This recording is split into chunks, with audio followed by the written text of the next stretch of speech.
ৰাইজৰ চৰা ইয়াত উইকিপিডিয়াৰ পৰিৱৰ্তন সম্পৰ্কে বা অন্যান্য যিকোনো আলোচনা কৰা হয়।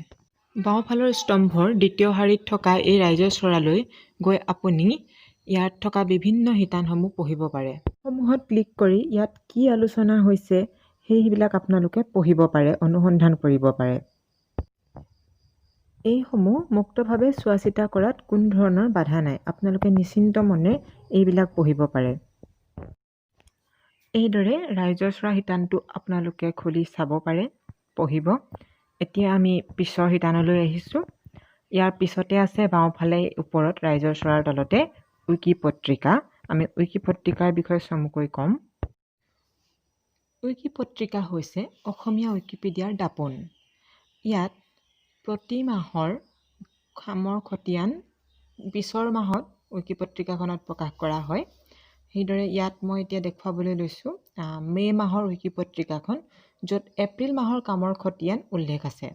আপোনালোকে তাত মাহটোত সৃষ্টি হোৱা প্ৰবন্ধৰ পৰা আৰম্ভ কৰি উইকি উৎসত হোৱা কামৰ পৰা আৰম্ভ কৰি বিভিন্ন পদক তালিকা, উইকিপিডিয়ানৰ মনৰ কথা ইত্যাদি চাব পাৰে। এতিয়া এই মে' মাহৰ উইকিপত্ৰিকাখনত উচৰ্গা প্ৰথমে আছে। তাত আমি ইৰফান খান আৰু ঋষি কাপুৰলৈ উচৰ্গা কৰি প্ৰস্তুত কৰিছিলোঁ। উইকিপিডিয়ানৰ মনৰ কথাত লিখিছিল 600ৰো অধিক প্ৰবন্ধ প্ৰস্তুত কৰা অজয় দাসে। ইয়াৰ পিছতে আছিলে বিশেষ অভিলেখ। এই বিশেষ অভিলেখ শিতানত আমি দিছিলোঁ মাহটোত নয়নজ্যোতি নাথ আৰু ঈশানজ্যোতি বৰাই শতাধিক প্ৰবন্ধ সৃষ্টি কৰিছিল আৰু উইকিপিডিয়ান অজয় দাসে 600ৰো অধিক প্ৰবন্ধ সৃষ্টি কৰিছিল।